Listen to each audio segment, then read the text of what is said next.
Tov, Shalom Lekulam. Nous continuons, nous sommes dans la partie gauche du texte en haut.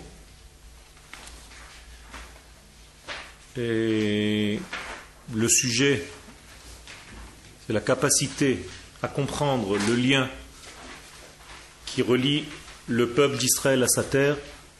Quels sont les degrés qui se révèlent lorsque le peuple revient à sa terre? Nous avons vu que ce n'est pas un mariage superficiel entre l'homme d'Israël et un lieu quelconque sur la planète, mais beaucoup plus fort que ça.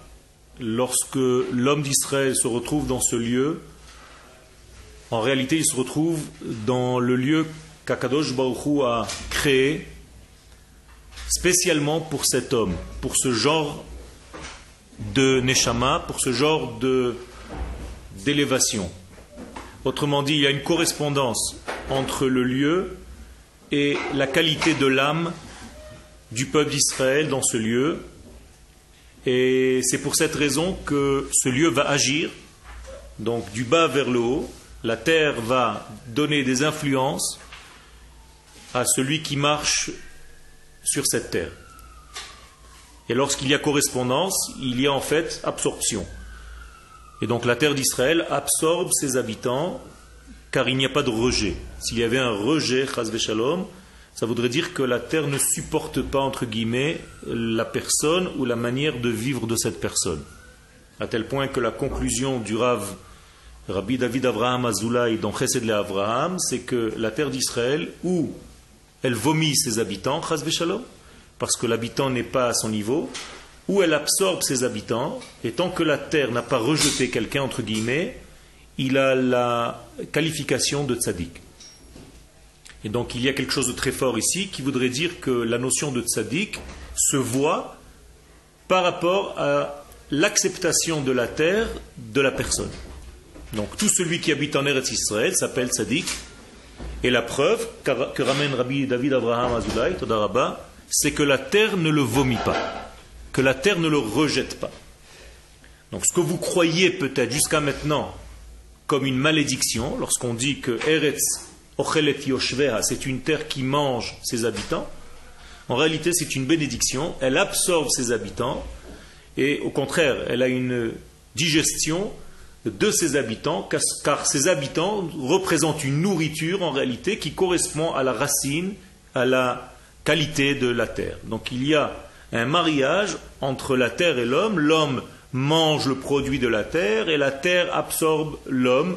Donc il y a un roulement à tel point que l'homme et la terre, en réalité le peuple et la terre, ne font qu'un.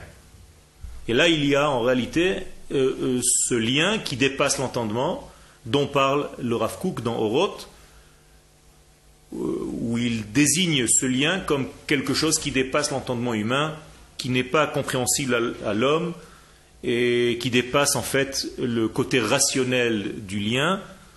Et il parle là-bas de la nécessité d'étudier les secrets de la Torah afin de comprendre un petit peu plus ce lien. Et celui qui n'étudiera pas les secrets de la Torah, qui n'approfondira pas sa Torah, n'aura pas un véritable lien avec cette terre. Ça sera un lien superficiel, mais pas encore un lien intérieur au niveau de l'âme. Ken? Absorbé par la terre et vivre sur Israël en étant rachat. Alors, c'est ce que la question qui se pose, c'est si je vis sur la terre d'Israël et je suis considéré par Rabbi David Avraham Azoulay comme étant un tzaddik, mais si dans mes actes je ne fais pas, je n'applique pas la Torah et la mitzvot, alors quelle est ma définition de tzaddik? Et donc nous sommes obligés de conclure qu'il y a 2 degrés de tzaddikim. Il y a des tzaddikim qui sont au niveau de leur nation, même si au niveau individuel ce sont des Rechaïm, et il y a d'autres formes de tzaddikim qui au niveau individuel sont des tzaddikim, car ils font la Torah et les mitzvot, mais au niveau national de leur nation, ils sont chas v'shalom des Rechaïm. Qu'est-ce que ça veut dire? Ça veut dire qu'il y a 2 formes de liaison. La liaison n'est pas seulement avec la Torah, elle est aussi, peut-être même avant, avec la nation d'Israël, car sans la nation d'Israël, il n'y a pas de Torah. Juste pour vous rappeler que la Torah n'a pas été donnée à des Juifs, elle a été donnée au peuple. Et donc, c'est parce que tu fais partie de ce peuple que les mitzvot et la Torah tout entière te parlent, s'adressent à toi. Si tu ne fais pas partie de ce peuple, la Torah, les mitzvot en tout cas, ne s'adressent pas directement à toi, puisque un goy est libre de ne pas faire les mitzvot de la Torah. Ça veut dire que c'est notre lien à la nation qui nous donne le lien avec les mitzvot de la Torah. Okay. Donc il y a 2 degrés de tzadikim. Okay. C'est-à-dire que les gars qui ne respectent pas la Torah en Israël, par exemple, il n'y a que le sroud d'habiter en Israël. Nachon. Alors c'est un tzadik au niveau klali, collectif, parce qu'il vit avec sa nation, il vit au rythme de sa nation, mais il doit arranger son côté rachat individuel. Et il doit le faire tzadik. Et donc quelqu'un qui est tzaddik, Et quelqu'un qui est tzaddik en dehors de la terre devrait compléter sa tzidkout, non seulement dans la Torah et les mitzvot où il est déjà tzaddik, mais en venant rejoindre la notion de Am Israël pour vivre au rythme de sa nation et pas seulement au niveau individuel. Donc on voit la notion que le plus important avant tout, c'est Eretz Israël. Après, C'est ce que le prophète dit, c'est que la venue en Eretz Israël, c'est le début en fait de toute la correction, ce qu'on appelle dans le langage aujourd'hui bien connu de tikkun. Le retour en Eretz Israël, c'est le début du tikkun. Ce sont des références qui sont prises directement chez nos prophètes, Yecheskel 36. D'une manière générale en Égypte, on voit que la sortie d'Égypte précède à tout le reste. Okay?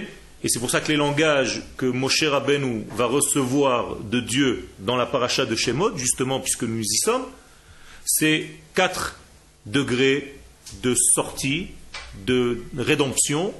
La première d'entre elles, c'est Vehotseti. Je sortirai, je vous ferai sortir. Vehotseti etrem. Donc si tu ne sors pas, on ne peut même pas commencer à parler entre guillemets. Après Vehotseti, Vehitzalti etrem. Je vous sauverai. Bien que la logique pourrait nous dire, il faut d'abord peut-être nous sauver. Okay? Dieu dit non, je vous sortirai, je vous sauverai. Vegaalti, je vous délivrerai. Regardez, ça arrive en 3e position, le terme de Geoula. Velakarti etrem li le'am, et je vous prendrai comme peuple, 4e degré. Ça veut dire épousaille. La karti, qui ikar ish isha, c'est le mariage. Donc Akadosh Baruch Hu veut se marier avec l'assemblée d'Israël, et il y a 4 degrés qui amènent finalement ce mariage. C'est d'abord nous faire sortir de là où nous sommes, du lieu qui ne correspond pas à notre nature, de nous sauver, de nous donner une Géoula, et enfin de se relier avec nous, mari et femme. Donc nous voyons ici qu'il y a une évolution dans le processus du retour du peuple sur sa terre. Alors on va continuer dans le texte, avec votre permission. Ceux qui n'ont pas de texte, il y en a ici encore. Okay.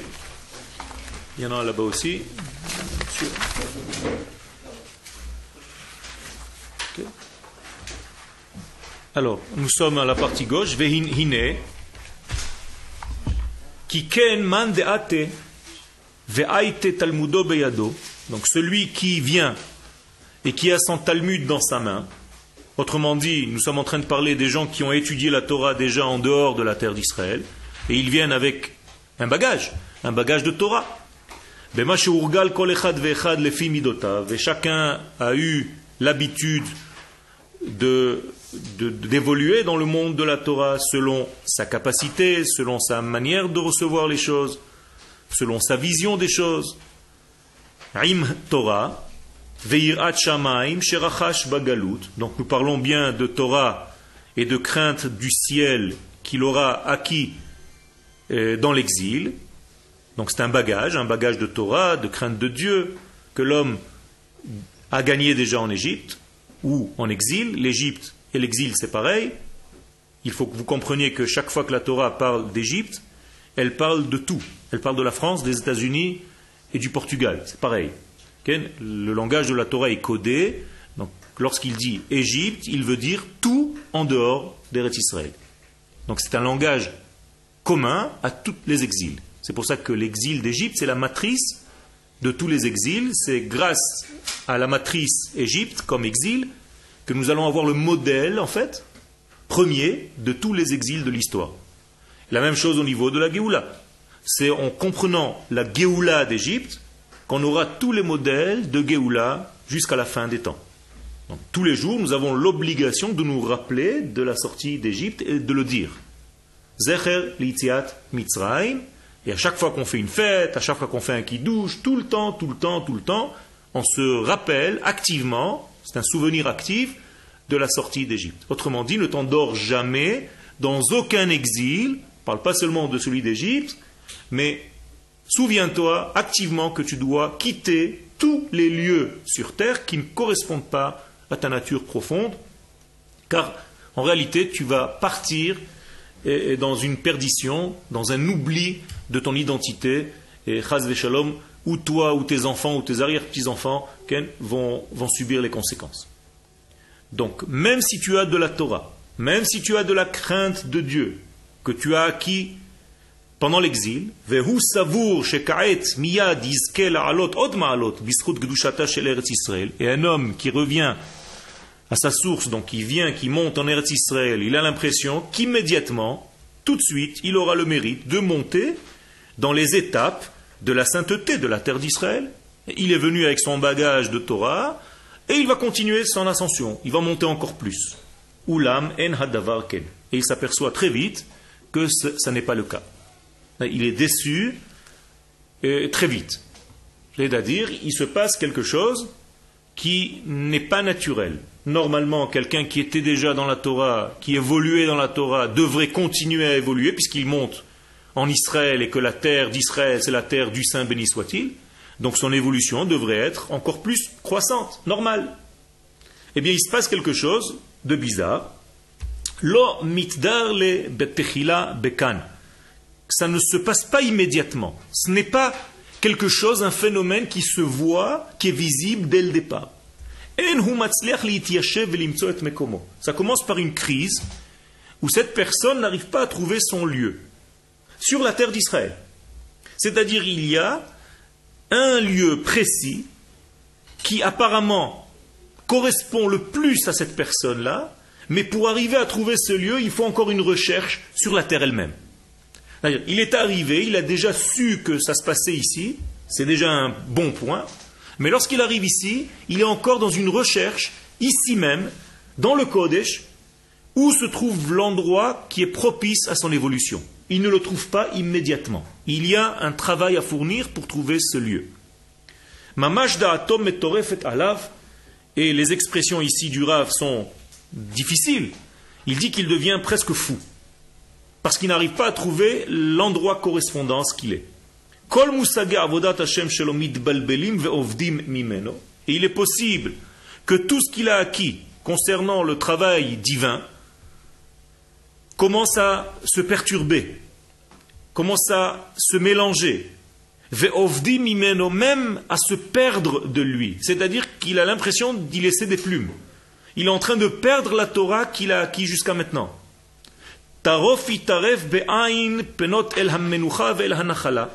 Et tout le repos qu'il espérait trouver ici, eh bien, pour l'instant, il ne trouve pas du tout ce repos. Il est dans une mélancolie, il est dans un tourbillon, dans une tempête intérieure. Et de temps en temps, il monte vers le ciel, il a l'impression que ça y est, il est arrivé, et d'un coup, on le rejette en bas au plus profond des abîmes. Donc il y a ici des changements de situation qui sont extrêmes, qui ne mettent pas l'homme dans une position de stabilité. C'est exactement l'inverse. Il est dans l'instabilité totale dans la première étape de son arrivée en Eretz Yisraël.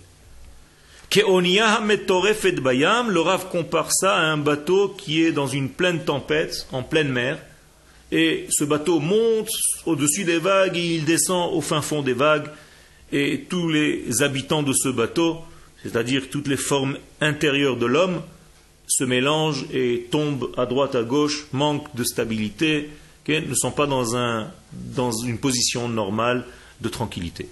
Kol kochotav mitaltelim, donc il perd ses forces, puisque toutes ses forces vont juste à tenir l'équilibre, donc il n'a plus de force pour faire autre chose.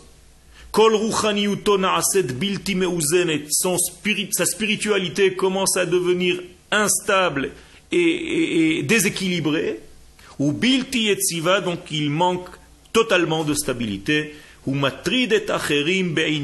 commence à embêter même les voisins, ses copains, ses amis avec tous ses problèmes.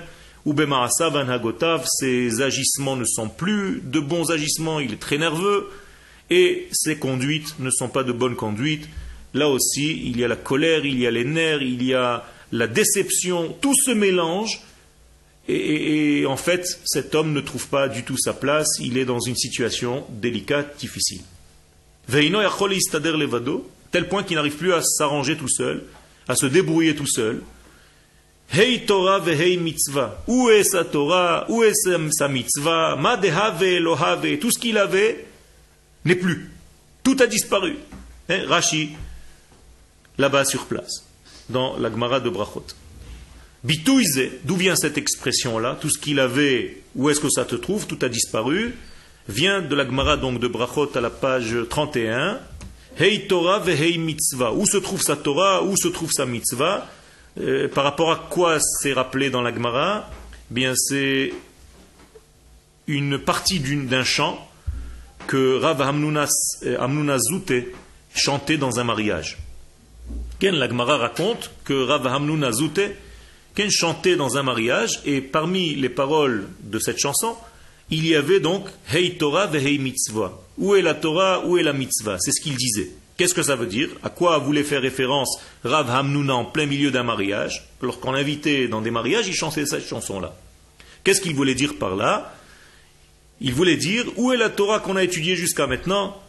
Où sont les mitzvot qu'on a appliquées jusqu'à maintenant? Qu'il nous protège de Chaz v'Shalom sheyagenu alenu midina shel gehenom, du jugement de l'enfer. Alors, on ne comprend toujours pas ce qu'il voulait dire par là. Est-ce qu'on chante une chanson pareille dans un mariage? Ce ne sont pas des paroles qui correspondent à un mariage. Où est notre Torah? Où est notre mitzvah? Toutes les mitzvot qu'on a faites. Dieu fasse en sorte que ça nous protège du jugement de l'enfer. Pourquoi chanterait-il de telles chansons, de telles paroles dans des mariages?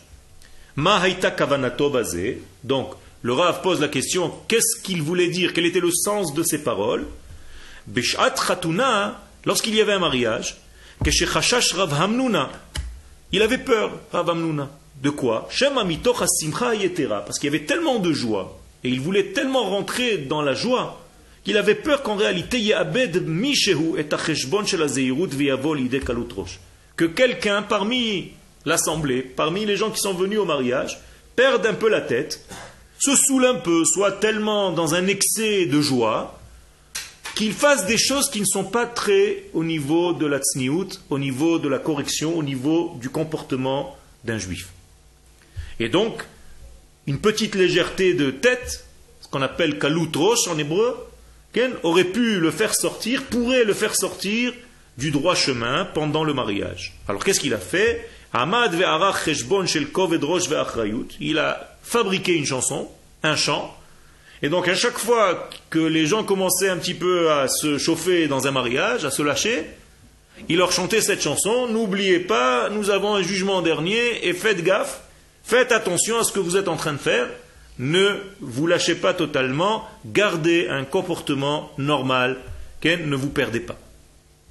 Donc, achrayut, il y a ici une responsabilité, veiskir et ha'amida hamatmedet shel ha'adam. Donc, il est là pour nous rappeler constamment, c'est celui un petit peu qui cachait la fête. Comment on dit en français? Celui qui cache un peu, hein? Non, pas un rabat-joie. Non, il y a une autre expression.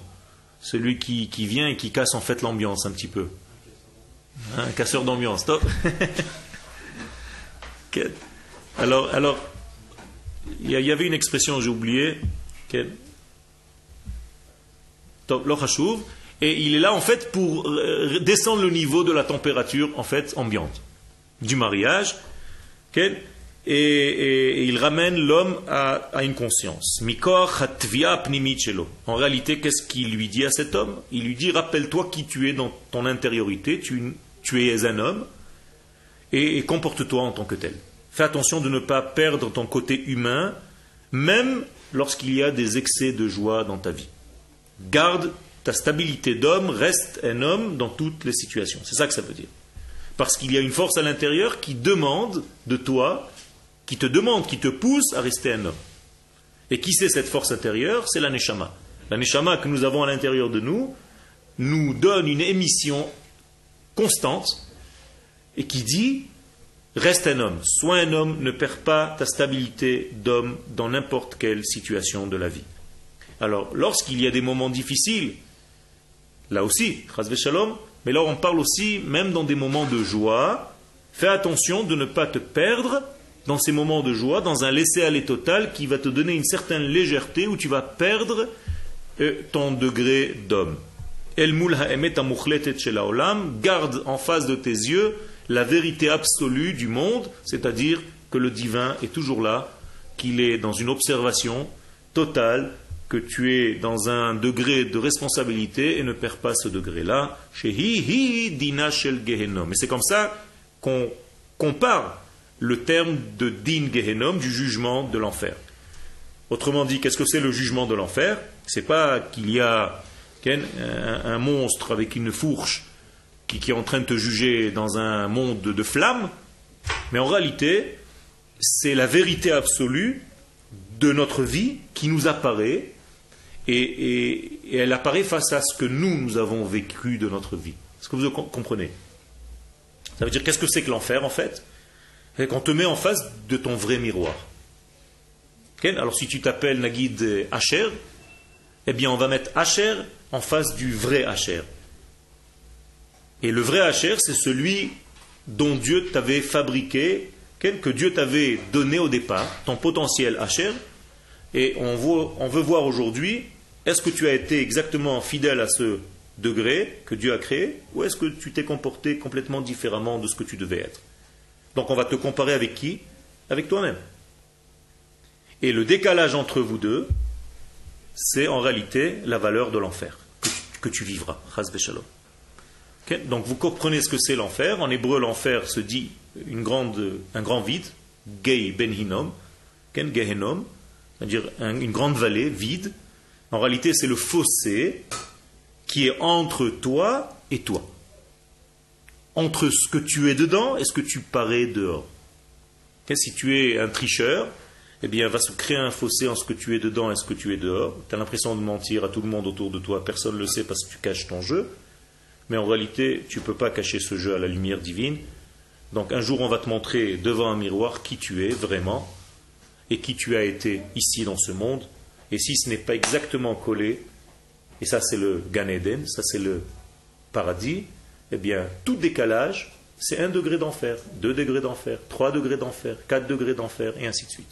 Plus le fossé est grand, plus la souffrance apparaît. Ce n'est pas une souffrance de quelqu'un qui te punit, c'est tout simplement parce que tu es en décalage avec toi-même, et c'est ça qui crée cette souffrance. Il va falloir combler ce vide qui a été créé. Est-ce que vous comprenez? Donc c'est une responsabilité, ne vous inquiétez pas, il n'y a personne qui va vous juger extérieurement à vous-même. C'est vous-même qui allez juger vous-même. C'est votre Neshama divine qui est à l'intérieur, qui va vous dire, écoute, tu devais être X, et toi tu étais Y. Si tu es X, tu devais être X, correspondant. Et si tu es décalé, malheureusement, alors il y a une souffrance. Alors au lieu d'attendre ce jugement dernier, il faut faire ce travail, chacun en phase de ses responsabilités chaque jour. Et tu fais un cheshbon, nefesh, tu fais un compte, tu fais un calcul par rapport à ce que tu es vraiment dedans, à combien tu es distant. Combien est ton décalage par rapport à ta vraie identité intérieure? Combien est-ce que tu racontes du baratin à tout le monde à l'extérieur? On a l'impression que tu es un tzaddik, mais tu caches quelque chose de mauvais.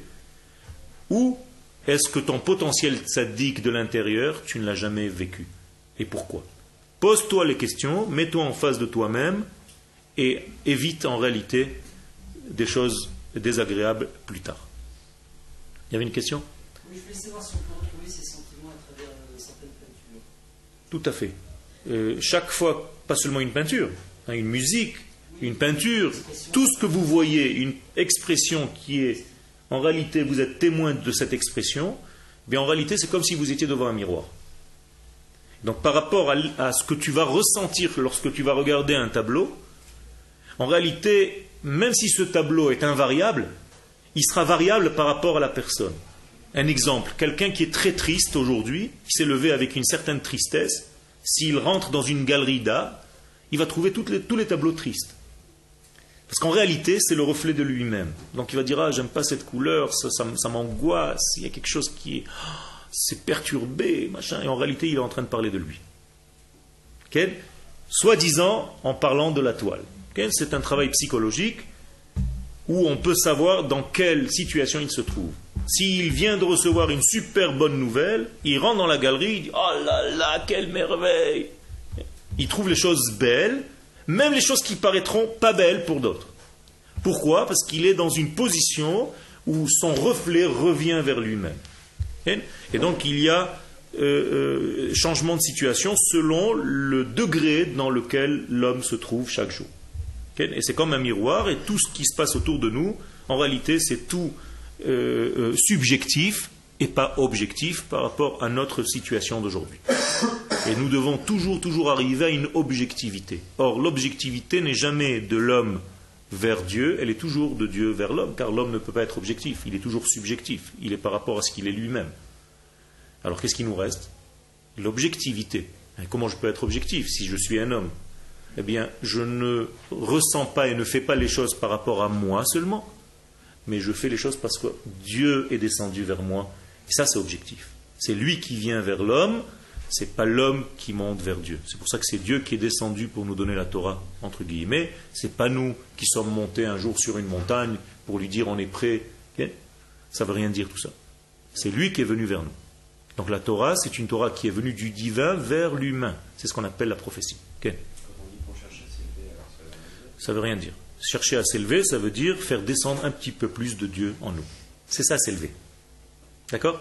Ça veut dire ouvrir un petit peu plus et le laisser un petit peu plus descendre. Mais jamais se sauver d'ici pour aller quelque part. Ce qui est complètement ridicule, puisque si je me sauve d'ici, je sous-entends que Dieu n'est pas là où je me trouve, pour aller ailleurs. Okay?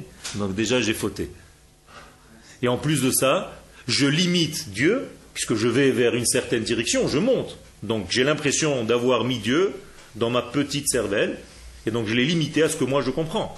Encore une erreur, en route, en passant. Ça s'appelle de la avoda zara. Celui qui trouve, qui dit qu'il a trouvé Dieu, c'est de la avoda zara. Qu'est-ce qu'il a trouvé? Il a limité Dieu à son petit cerveau, à ce qu'il vient de comprendre. C'est de la avoda zara. C'est mettre Dieu dans un petit panier, dans une petite boîte et le mettre dans sa poche. C'est-à-dire, voilà tout le divin, je viens de le comprendre. Vous comprenez bien que c'est ridicule. C'est Dieu qui vient vers nous, c'est pas nous qui allons vers Dieu. Faire très attention à ça. Ça, c'est une des règles du Rav Kook. Il appelle ça la Haitpartzut. Je monte, style, j'arrive. Ça n'existe pas. Ce sont des bêtises. C'est Dieu qui descend vers l'homme et nous devons seulement nous faire canal pour que Dieu nous traverse de plus en plus. C'est tout. Ça, c'est l'élévation. Même quand vous faites une prière pendant la Hamida, que vous priez par exemple pour, je ne sais pas, pour un malade, c'est pas vous qui allez, en réalité vous descendez la guérison, elle passe par vous et elle va vers. C'est toujours du haut vers le bas. Tous les écoulements divins, entre guillemets, viennent du haut vers le bas. Donc, alors, cet homme-là, donc on a vu qu'il est dans une situation pas facile. Donc, alors qu'est-ce qu'il voulait dire? Pendant le mariage, on vient de le voir, donc ne perds pas ton degré homme. Donc il a écrit cette chanson, Rav Hamnuna Zute, et il a chanté pour que tout le monde, à commencer par lui-même, n'oublie pas sa stature d'homme dans n'importe quelle situation, même dans celle de la joie dans laquelle il se trouve pendant le mariage. C'est ça le digna shel Gehenom. On revient maintenant. Concernant notre sujet, donc là ça devient pratique, réel, manifesté dans notre vie. Lorsqu'un homme fait son alia, qu'il arrive en Eretz Israël, lo ya'amdu lo haTorah ve'hamitzvot she'asag bahen bechutz la'aretz. Dit le Rav des choses terribles. Si c'était pas écrit, j'aurais pas pu les dire. La Torah qu'il a étudiée en chutz la'aretz ne lui sert à rien. Incroyable, difficile. Qu'est-ce que ça veut dire qu'elle ne lui sert à rien? La compréhension de la terre d'Israël donne un nouvel éclairage Et ce que tu as acquis jusqu'à maintenant, c'est pas qu'il te sert à rien. Il te sert à rien par rapport au degré où tu te trouves maintenant. Il te servait dans l'étage d'en dessous. Mais comme la terre d'Israël n'est plus à l'étage d'en dessous, elle est dans un autre étage, c'est comme s'il fallait que tu mettes de côté ce que tu avais jusqu'à maintenant pour accéder au nouvel étage. Donc il y a ici une humilité. Et celui qui a du mal à lâcher prise en réalité avec cette humilité ne pourra pas accéder à la nouvelle force que la terre doit lui offrir. Parce qu'il veut garder ce qu'il avait jusqu'à maintenant, il a peur. Ken. Bien sûr, par rapport à ce qu'on va avoir ici, ce qui va nous être offert, mais toute notre expérience accumulée à l'extérieur, quand cela arrête, c'est peut-être quelque chose qui va nous servir à construire notre vie ici. Alors, il y a fait. Alors, c'est ce qu'on pensait. Jusqu'au moment où on a vu dans la Gemara, je vous rappelle, où Rabbi Zera, vous vous rappelez, a jeûné pendant 100 jours pour oublier son Talmud de Babylone. Qu'est-ce que ça veut dire? Pourquoi il jeûne? Pourquoi il veut oublier son Talmud de Babylone? Alors bien entendu, je vais un petit peu dans ton sens. C'est pas qu'il a oublié les références, tout ce qu'il a étudié. C'est que tout simplement il s'est rendu disponible au nouvel étage. C'est ça que ça veut dire. Donc tu dois un petit peu mettre de côté ce à quoi tu as accédé jusqu'à aujourd'hui pour être disponible à recevoir quelque chose de nouveau. Est-ce qu'on peut se servir, alors dans ce cas-là, est-ce qu'on peut se servir de ce qu'on a étudié comme un livre, comme un outil? Pas pour le nouvel étage. Ça va être quelque chose que tu mets dans un placard, entre guillemets. C'est comme si tu arrivais à un cours avec toutes tes connaissances et tu n'écoutes pas. On va y rester en dessous. Il y a fait. Si tu restes en dessous et tu te dis non, moi ce rave n'a rien à m'apprendre, moi j'ai déjà quelque chose, je suis déjà bloqué dans un système, j'arrive à mon cours et chaque fois qu'il va dire quelque chose, je vais le rentrer à quelque chose que j'ai déjà étudié, donc je n'accepte rien en fait. C'est un manque d'humilité. C'est un manque de vouloir monter, c'est un manque de lâcher prise. La terre d'Israël s'appelle la terre du lâcher prise. Eretz Knaan. Knaan qui veut dire la soumission. Si tu ne sais pas te soumettre à ce niveau, en fait à faire un reset, à passer par zéro pour regrandir, pour repousser à nouveau, il y a un problème. Un autre exemple, la graine que tu plantes dans la terre. La graine, dans son premier degré, qu'est-ce qui se passe? Elle pourrit. Et ensuite, elle repousse. Okay? Donc, il y a un passage obligatoire de toute cette décomposition. Okay? Alors, qu'est-ce que ça veut dire dans la réalité? C'est difficile. Ça ne veut pas dire que je vais tout jeter, que je vais tout balancer, tout ce que j'avais jusqu'à maintenant. Mais ça veut dire se rendre disponible au nouvel étage. Okay? Bien sûr que c'est très sensible. Et donc le Rav explique pourquoi il dit ça. Il dit parce que maintenant il est face à la vérité claire de la terre d'Israël.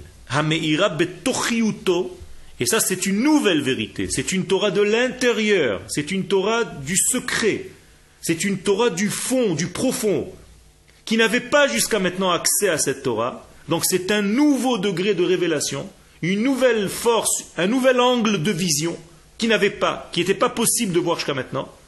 Et il doit être disponible à recevoir cette nouvelle force. Donc ça va être une Torah qui va éclairer Betochiuto depuis son intérieur. Venidreshet leofia ou lidgalot b'chaim. Et elle demande ici: laissez-moi sortir, laissez-moi apparaître. Ne m'étouffez pas avec vos acquis d'avant. Car si vous gardez vos acquis d'avant seulement et vous vous tenez à les garder, vous avez peur d'une nouvelle force de Torah, vous allez rester entre guillemets au niveau de ce que vous étiez avant, même si c'est un grand niveau. C'est encore un autre niveau qui est beaucoup plus petit que le nouveau degré dans lequel tu dois passer. Okay? Imaginez-vous quelqu'un qui est dans une vitesse, à la 3e vitesse dans une voiture, quand il y avait encore des voitures avec des vitesses, il y en a encore un petit peu, okay?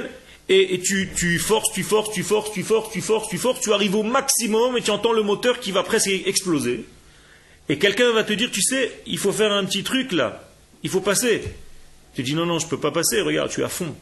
C'est une merveille. Écoute le moteur. Il est à fond, je suis à fond dans mon degré. Mais on te dit, oui, mais tu dois passer au 4e degré, il y a un 4e degré. Tu dis, oui, mais qu'est-ce que ça demande? Ben, ça demande de passer un petit peu au point mort, 1/10 de seconde. Si tu n'es pas capable de passer à ce point mort 1/10 de seconde, point mort, écoutez bien le mot. eh bien tu ne peux pas vivre à la 4e vitesse. Tu resteras toute ta vie à la 3e vitesse et tu vas avoir l'impression que tu as atteint le top niveau. Pourquoi? Parce que c'est vrai, au niveau du 3e degré, tu es au top niveau, on ne peut pas aller plus loin. Un peu plus loin, tu exploses la voiture.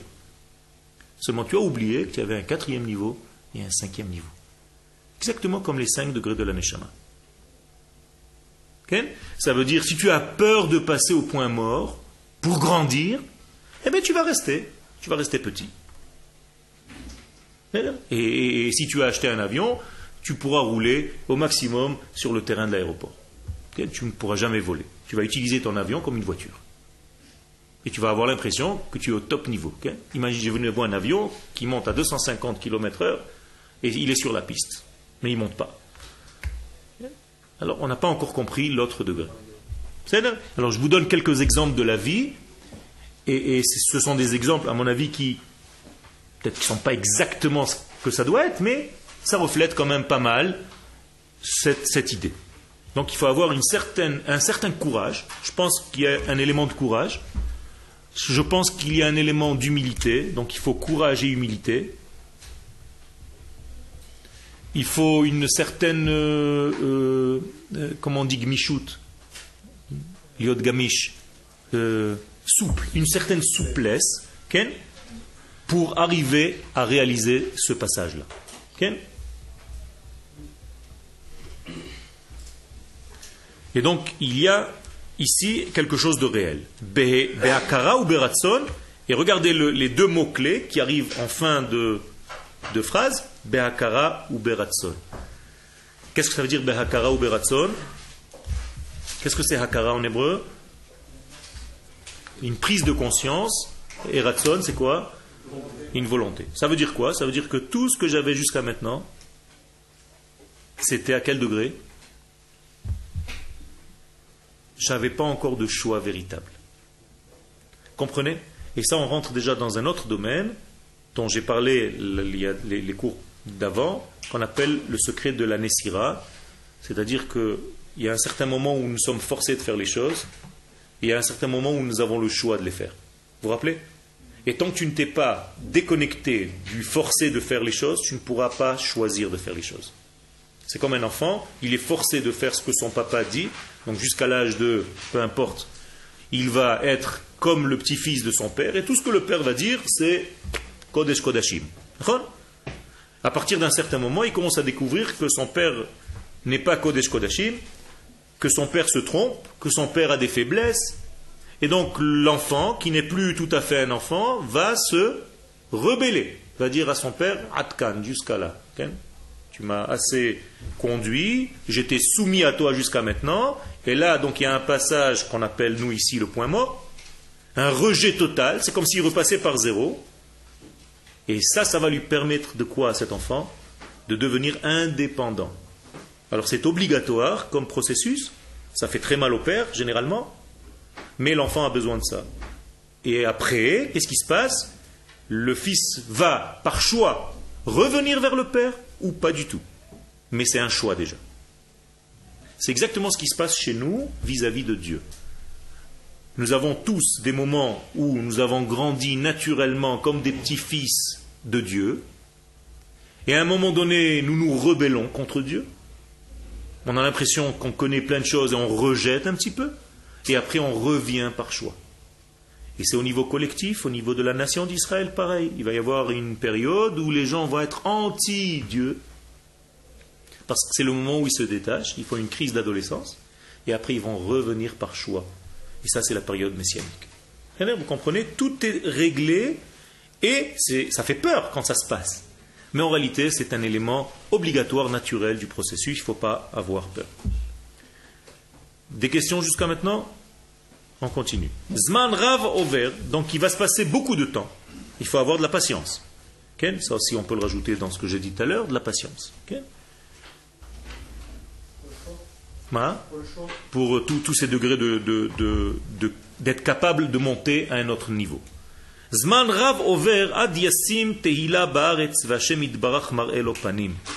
Beaucoup de temps va passer avant que cet homme va commencer à louer la terre, c'est-à-dire à dire du bien de cette terre, Ve'Hashem Yitbarach mar'e lo panim, et avant que Dieu ne lui montre son vrai visage.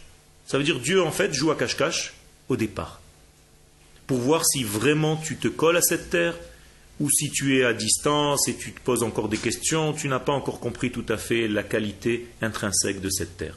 Donc Dieu ne te montre pas son vrai visage pour l'instant. Dieu va montrer son vrai visage lorsque toi, à l'intérieur de toi, tu pourras véritablement choisir, ça y est, c'est fini. C'est ici que je suis, c'est ici que je construirai ma vie. D'une manière certaine, avec une certitude tellement forte que seulement Dieu peut savoir. Et donc lorsque Dieu va juger que c'est le moment, il va apparaître à toi, il va te montrer son vrai visage. Panim en hébreu veut dire aussi pnim, son intériorité. Donc jusqu'à maintenant tu as vu la terre et tout ce qui se trouve sur cette terre d'une manière superficielle, extérieure. À partir de ce moment-là, où Dieu va juger que tu es arrivé à maturité, tu vas commencer à voir l'intériorité de la terre. Tu vas comprendre des choses, tu vas voir des choses que les autres ne sont pas capables de voir. Encore une fois, je traduis ça à un homme. Il y a des hommes qui sont capables, quand vous allez les voir pour vous faire une bénédiction, qui sont de grands kabbalistes, de ne pas voir votre aspect extérieur. Tout de suite, ils vous racontent votre vie, ce que vous avez à l'intérieur. D'où ils savent, eh bien, leur vision a changé. À partir d'un moment où il y a eu un switch, et Dieu leur a permis, il leur a ouvert les yeux de dedans, et ils voient les choses d'une manière profonde et pas seulement superficielle. Il est mignon, il est beau, il a l'air bien. Azishkot veyanuachlo. Et alors l'homme va arriver à son repos. Vehu davar she'en lo kitzba ve'orech hazman ve'ech ve'kama ve'matai. Et ça, personne ne peut savoir au niveau du temps, combien de temps ça va prendre, comment ça va se passer, combien et quand. Ça veut dire, en réalité, c'est relatif à chacun. Chacun, au moment où il aura accédé à ce degré-là, d'amour véritable à la terre, il va accéder à ça, à cette connaissance, à cette vision intérieure. Mais ce n'est pas donné à tout le monde. C'est-à-dire ? Est-ce qu'on ne peut pas l'avoir avant cet amour de la terre ? Oui, mais c'est un amour qui est platonique. Ce n'est pas encore un amour vécu. D'accord ? Aimer la terre à distance, c'est comme aimer une femme à distance. Ça ne veut pas dire grand-chose. Okay. De temps en temps, on lui envoie un mail ou un petit SMS, mais ce n'est pas encore de véritable amour. Le véritable amour, c'est de se lier à cette femme, de vivre avec elle, de construire avec elle. Et donc ça, c'est déjà, ça demande un accès, ça demande une liaison, ça demande un lien, ça demande un vécu, ça demande beaucoup plus de choses. Alors c'est vrai, c'est une étape, okay, mais c'est encore platonique, c'est encore virtuel. Le véritable amour, comment est-ce que vous pouvez traduire aimer ? Par quoi on peut traduire le mot aimer ? Donner, femod. Aimer, c'est donner, c'est tout. C'est ce que les sages de la Torah nous expliquent. C'est pour ça que aimer se dit en hébreu chesed, pas seulement ahava. Chesed, c'est synonyme de ahava, d'amour. Donc quand tu aimes, tu donnes. Et donc cette terre, il faut qu'on arrête d'avoir un rapport de combien elle va me donner, mais commencez toi à donner à cette terre. Donnez-toi à ce peuple. Donnez-toi à ta nation. Arrête de réfléchir en tant qu'égoïste, combien ça va me rapporter de rester ici, combien je peux donner à cette terre. Chacun de nous a des qualités que Dieu lui a données, et il faut qu'il les utilise pour donner ces qualités à la terre à laquelle il appartient véritablement. Petit exemple, si je suis ingénieur, eh bien, au lieu d'aller donner un prix Nobel aux États-Unis, je vais le donner à mon peuple sur ma terre. Et je vais avoir un orgueil national qu'un grand ingénieur, qu'un grand scientifique d'Israël a eu un prix Nobel dans je ne sais quelle recherche. Quand un joueur olympique va sortir d'Israël, il va donner, quand il va se mettre sur le podium pour recevoir une médaille d'or, et qu'on va entendre la tikva, en fond, il va donner un orgueil national à sa nation d'Israël. Autrement dit, tous les juifs du monde, au lieu d'utiliser leur force pour les nations étrangères dans lesquelles ils vivent, s'ils étaient ici, eh bien toute la science, tous les mathématiques, tout l'art, tous les degrés, ils sortiraient en fait avec un honneur, un orgueil de cette nation-là, au lieu de se disperser et de devenir un super médecin à je ne sais quel coin paumé des États-Unis et un super gynécologue dans un hôpital à Paris, avec un nom juif très connu dans le monde. C'est un gaspillage d'énergie. Au lieu de le donner à ta planète, à l'endroit de la planète qui correspond à ta nature, à ton peuple, à ta nation, tu es en train de gaspiller tes forces ailleurs. Ça paraît très radical ce que je dis, mais en réalité, je suis là pour vous faire des caricatures parce qu'on doit tendre vers cet amour et la prise de conscience que mes forces, je dois les donner à celui qui m'appartient. Si je vous donne un exemple un petit peu plus simple, vous allez le comprendre. Si j'ai une femme à la maison et qu'au lieu de donner à ma femme ce que je devais lui donner, je vais donner à une autre femme, vous comprenez vite la relation qui commence à se créer. Cet exemple que je viens de vous donner, ce n'est pas moi qui le donne, c'est le Zohar. Le Zohar donne exactement cet exemple de la femme. Il dit que quelqu'un qui n'habite pas sur sa terre, c'est comme s'il gaspillait sa semence avec une autre femme à l'extérieur. Très très difficile. Ce sont les paroles du Zohar. Et quand le Zohar parle, tout le monde se tait.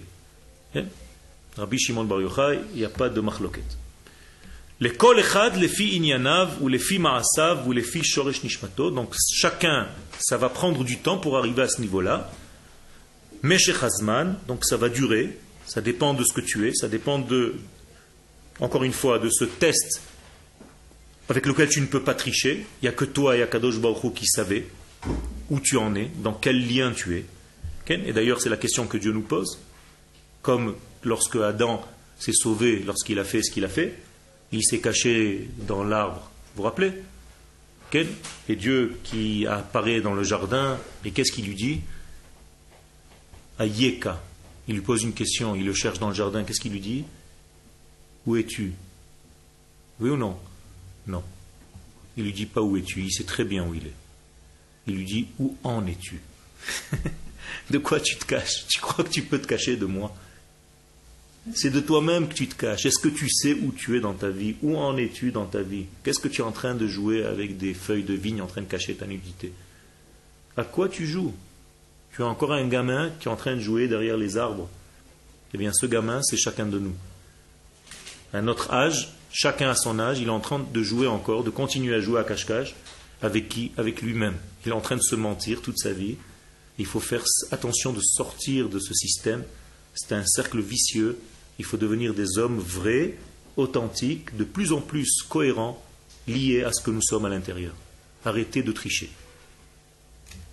Meshech hazman. Kmotam veichutim shel hamashberim vehama'avarim alalu. Et le Rav nous rassure. C'est une façon de parler. Il nous dit il y aura des crises en chemin. T'inquiète pas, tu ne vas pas atteindre ce degré-là facilement. Il va y avoir beaucoup de crises et beaucoup de passages difficiles. Et chacun a sa manière à lui d'accéder.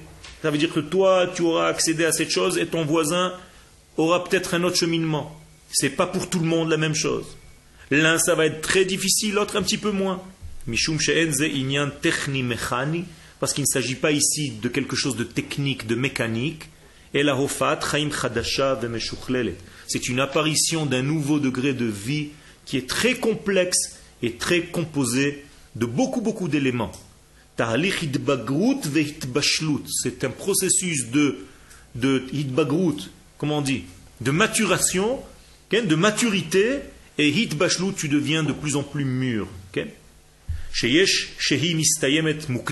Et ça dépend chez qui. Il y a quelqu'un, ça va se passer très vite, il va devenir mûr, comme un fruit mûr, assez rapidement. Et il y a chez qui ça va prendre un petit peu plus de temps ou beaucoup plus de temps. Bien entendu, tout ceci dépend du degré de l'âme que tu as. Chacun de nous est différent. Et ça dépend du degré de vie dans lequel tu vis. Donc n'essaye pas de faire des comparaisons. Lui, il est venu, ça a marché, au bout d'un mois, il a trouvé du travail, machin, téti, tata. Moi, non. Ouais. Non, ça ne marche pas comme ça. Chacun, son degré de vie par rapport à sa capacité, à ce que Dieu lui a donné. Donc il ne faut pas faire de comparaison, il faut avancer par rapport à ce que je suis moi-même. Jamais on te posera la question pourquoi tu n'as pas été quelqu'un d'autre. Mais on te posera la question est-ce que tu as été toi-même. Kol echad ve'echad, les filles inyano ameyuchad. Donc chacun selon sa possibilité à lui. Ken kedushat haaretz poelet alav, et donc la sainteté de la terre d'Israël va agir sur cet homme selon son niveau à lui. Aucune comparaison possible. Ou be'etem lezeh, et par rapport à cela, hamashberim va'isurim ha'ovrim alav. Il aura des crises, il aura des chutes, il aura des tourments et des turbulences par rapport à son degré à lui.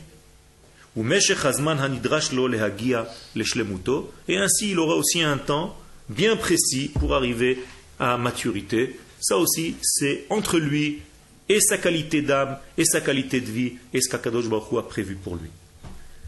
Besiumo shel hamichtav, à la fin donc de la lettre, Choser Rabbi Avraham umazhir et talmidav, le Rav avertit ses élèves, il termine sa lettre, et nous aussi on va la terminer en même temps. Asher alken haba lageshet el hakodesh pnima.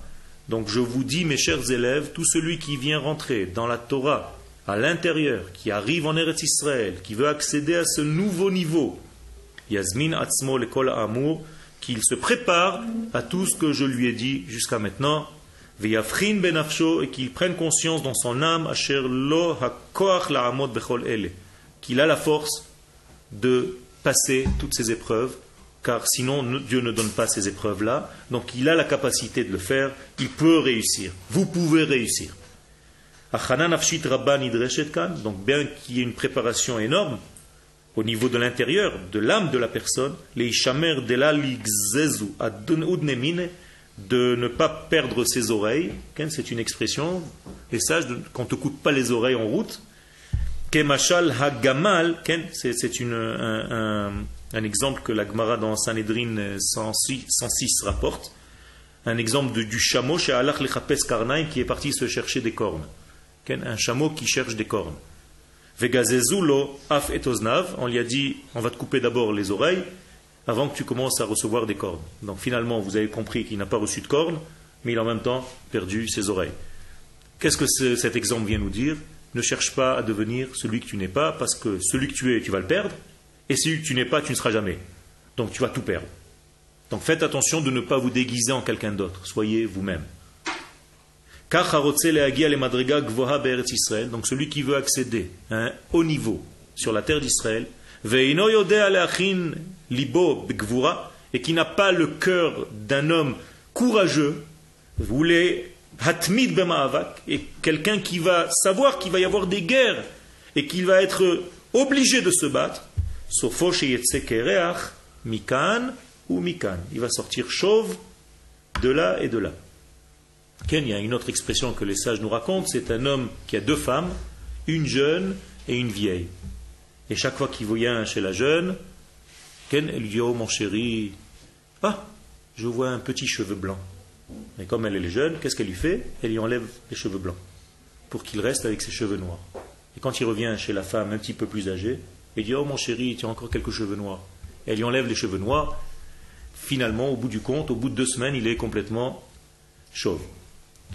Ça veut dire qu'il a tout perdu parce que chacun tire de son côté. Madrigato akodemet te'abed mimeno. Donc si tu as perdu ton degré d'avant et tu n'as pas encore eu ton degré prochain, nouveau, tout ceci parce que tu t'es démoralisé en route, alors qu'est-ce que tu as fait en fait? Tu as tout perdu.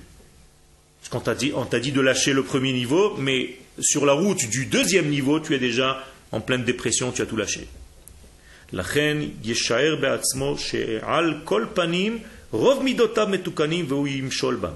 faut que tu aies confiance, dit le Rav, que la plupart de ce que Dieu t'a donné, c'est en toi. Tu as tous les éléments possibles pour réussir. Tu pourras dominer ta vie. Alors là, maintenant, tu peux marcher avec toute sécurité. Prends conseil toujours de gens qui sont autour de toi, qui sont dans la Torah, qui ont une référence de vie qui est liée au divin, donc des rabbanim qui sont de bons conseilleurs, Asher immahem, qui seront autour de toi, Ve'ashomea, et celui qui m'écoute, Ishkon betach sha'anan, il aura une sécurité, je lui promets de réussir sa vie. Ad kan le'ayom.